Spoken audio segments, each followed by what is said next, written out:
Hi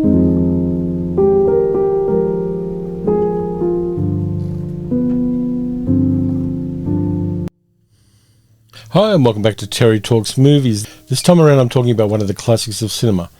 Casablanca is 80 years old this year. And I thought it was about time I talked about it. It's a really odd movie in some ways. On paper it really shouldn't have worked. For a start, it was based on a play that had never been performed. The play wasn't performed on stage until 1991, when it had a short run in London. The movie shouldn't have worked for a number of other reasons as well. For a start, they were rewriting the script day by day as the film was in production. Ingrid Bergman, in her autobiography, said that she didn't know who she was supposed to be in love with in this film. Her and Bogart both wanted to leave the film because they just didn't know what the thing was about. It's a film that relies on a coincidence of a whole bunch of different things. The chemistry between the stars, the supporting cast, the moment in history in which it was released, and the fact that the ending lands perfectly. So let's talk about the film first. Rick Blaine is a nightclub owner in Casablanca. He's played by Humphrey Bogart. He's a cynic. He doesn't stick his neck out for anybody, which we know is not the truth all the way through the film because we see the way he treats his staff. His piano player Sam, played by Dooley Wilson, the accountant Carl, played by S.Z. Sakal, and even the bartender, played by Leonard Kinski. He treats his people with respect and with some compassion as well. We know that Rick isn't the cynic that he purports to be. He is something else. We then have Louis Renault, the captain of police in Casablanca. Casablanca is under the control of the French. It's a little bit kind of iffy whether it's the Vichy French, even though there is a wall mural of Marshal Pétain in the movie, which kind of takes the mickey out of him while still putting him into the film. You might want to translate the logo that sits beside his picture on that wall because it is kind of funny. Of course, we've got Ferrari, played by Sidney Greenstreet, who runs the Blue Parrot and is a rival and also a supplier of goods to Rick's Cafe. You got Sam himself, of course, Dooley Wilson. Dooley Wilson couldn't play the piano, and the Warner Brothers was really thinking about dubbing over his singing in the movie as well. They chose not to, which ultimately turned out to be the right thing, but they were trying to do that. Paul Henry, who plays Victor Laszlo, the Czech freedom fighter, probably the most problematic of the cast members because, according to Ingrid Bergman, he was a bit of a prima donna, and so he doesn't get as much love in the memories of Casablanca as do a lot of the other actors. Then, of course, you've got Peter Lorre playing Ugarte, the guy who stole the crucial MacGuffin in the film, the letters of transit that will enable anybody to travel freely out of Casablanca, go to Lisbon, and then make connections to go to the United States. And this movie works, and there are a number of reasons why, and I've got a list of them here. First off, it's got a sense of place. Casablanca, as a melting pot and a multicultural hub, is really well evoked in this one. The sets are really good. They were left over from a 1940 production of The Desert Song. The extras in those scenes are really layered with faces that aren't white people in makeup.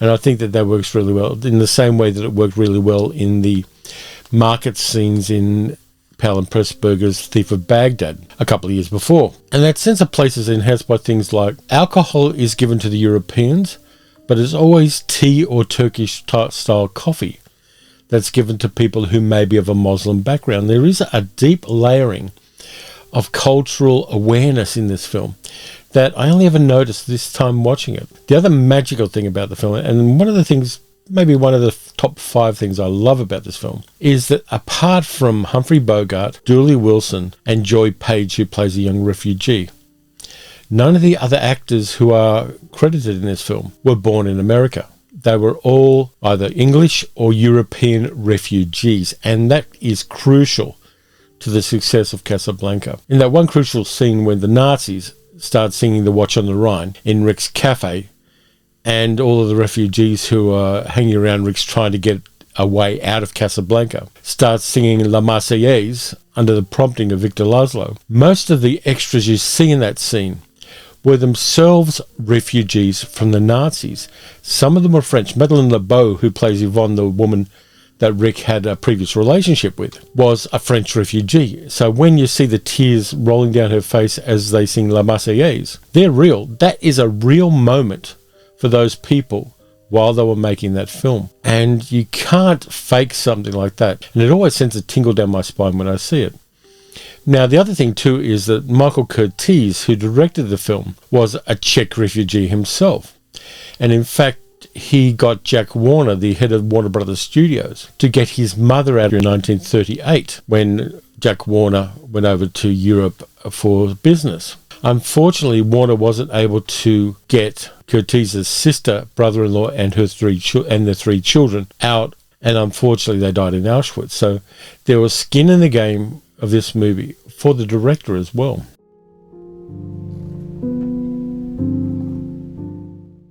Now, when Strasser meets Rick, he goes over Rick's previous history. And that's where we really nailed down the fact that he is one of the good guys, even though he is playing strictly neutral as far as the refugees versus the Nazis versus French in his cafe. He ran guns to the loyalists in Spain. He ran guns in Ethiopia as well. And, of course, he had been in Paris, possibly working with the people who were trying to stop the Germans from invading France. And then, of course, we have Ingrid Bergman playing Ilse Lund, the former lover of Rick, who is married to Victor Laszlo. And Ingrid Bergman in this is magical. She was kind of a bit conflicted about the roles because she had grown up in the European, and particularly the Swedish tradition of acting, where all the actors get to play young people or old people. They're given a wide range of roles. And when she was in Hollywood, one thing she hated about it was the stereotyping. So she was stereotyped as a love interest in this movie. But she did give the role as much as she could, given the fact that all through the production, until the very last day almost, she didn't know which character her character was supposed to love. And that kind of worked for the movie in a way. That ambivalence kind of works. Ultimately, we know that she loved Rick and Rick loved her, but there's an ambiguity about her reaction to each of the two other points of the love triangle that I think works powerfully for this film. One of the other things I like is the use of music. There's a lot of diegetic music in this movie. Some of it played by Sam, played by Dooley Wilson, some of it played by the orchestra. And there are a whole bunch of different popular tunes of the time that get played in the background underneath the dialogue of various times. Things like Love for Sale get put in there, Perfidia, and all sorts of other little pieces of contemporary music, which form another layer of meaning underneath the dialogue. So when Rick is talking to the young refugee woman who may be having a liaison with Louis Renault to get an exit visa out of Casablanca, they're playing Love for Sale underneath that. So there's some very, very canny diegetic music in this movie, which doesn't draw attention to itself. But again, it's part of that patterning and that layering of meaning and of depth that makes a movie like this really work. And then, of course, you've got historical context. The movie was released in 1942. It was already in pre-production in 1941, while America still wasn't a part of World War II. Jack Warner and the Warner Brothers were definitely pushing for that because, being from a European Jewish background, they knew what Hitler was. But you can see Rick Blaine through the lens of American isolationism in the 1930s and 1940s, right up until the point where he has skin in the game. He remains neutral. And I think that in one sense, he was seen as a symbol of that shift in American foreign policy and also in the zeitgeist of the American public between isolationism and being involved in World War II. And that, again, is part of the history and is part of one of the reasons why we like the character and we like the character arc as well. This is a movie about a particular time in history where the outcome of the events of that day were really unknown. Nobody knew who was going to win the war in 1942. And that uncertainty and that possibility of either the destruction of civilization or civilization prevailing against forces that were trying to turn the world into a white monoculture gives a strength to these movies. Movies made after the war, when the outcome was known, have, for me at least, less power than the ones made during the war, where they took the risks and they showed guts and they were didactic and they were propaganda, but they wore their hearts on their sleeves and they knew exactly what they were trying to say, and that they were trying to persuade the greater public that their cause was righteous. And the movie has a lingering impact as well. The kind of stepping up and doing the right thing, even when it means a great personal cost, is one of the themes of Casablanca that really resonates strongly over the years. There are 3 people in this movie at least who do that. There is Rick, who doesn't have Ilsa in his life after the movie. There's Ilsa, who doesn't stay with the man she truly loves. And there's Victor Laszlo, who's willing to risk his life to get the word out that people need to fight the Nazis and to advocate for refugees around the world. So all of them are making sacrifices, each in their own way, to make the world a better place. And that's a message that still has power and meaning to a modern audience. Now, there's recently been a 4K release of Casablanca, which I don't have yet, but I'm kind of inclined to try to find a copy of it. The copy I've got is the Australian Blu-ray release, which has got a lot of extras in it. And no shame to this release of it either. It's a good, solid release. But I'm kind of looking with covetous eyes at the 4K release of this. It's truly one of those movies that has a magic beyond what's on the screen. Sometimes movies are more than just a movie. Sometimes movies are more than just movies. Sometimes they're guidebooks on how to be a better person. And I think Casablanca is definitely one of them. There were subsequent attempts to recapture the magic of that movie. There was a Casablanca TV series with David Soul in it in the 1970s, 1980s. There was a TV adaptation of it, which is on this disc. I'll just read this off. It's called Who Holds Tomorrow, premiere episode from 1955. Warner Brothers presents TV series adaptation of Casablanca. There's a cartoon homage to this. And in our current decade, the idea of combating in whichever way you possibly can Nazis still has a resonance. I mean, there's a lot of stuff in the media at the moment about Kanye West kind of retconning Hitler. And, of course, there's the invasion of the Capitol building a year ago in America. There are all of these fascist currents in our world which have re-emerged recently, and make a movie like Casablanca, which is unashamedly against fascism, contemporary in feeling and contemporary in meaning. And it's another reason to revisit this film whenever you can. I think it's one of those films where if you watch it too often, some of the magic will go away.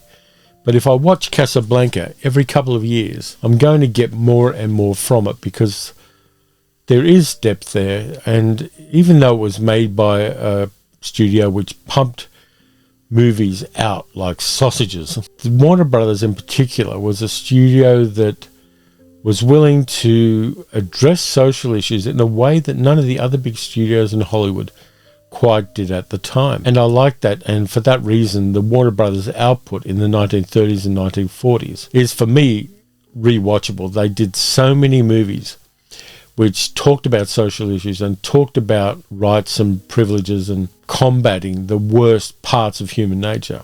For me, in the 1940s, I mean, yeah, I like Universal horror films, and I like some of the things Columbia Pictures put out, but I think Warner Brothers, right at that pivot point of the war, was the American studio for which I have the most respect. So that's it for this time around. Tomorrow is when I'm releasing this video.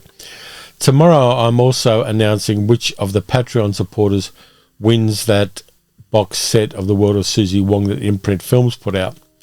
I also got notification from Umbrella Entertainment that they're giving me a bunch of movies to give away to my Patreon supporters as well. So I'll be announcing that on the Patreon page for Patreon supporters. So if you want to support the channel and maybe get something back for yourself, you can donate at patreon.com/paleocinema. So thanks for watching. If you enjoyed the video, please like, subscribe, and leave a comment. Let me know what you thought of Casablanca and which other movies of that era really resonated with you, because there's such an interesting depth of cinema, which even with the Hays Code and the production limitations that imposed upon the studios, still has a strength that we can respect and enjoy today. So until next time, watch some good movies, watch some bad movies, watch some classic films that will make you feel good. And the lesson from Casablanca is this: if you're going to shoot a Nazi, make sure there's a cop you're paying bribes to alongside you so that he can cover up for you. I'll catch you next time.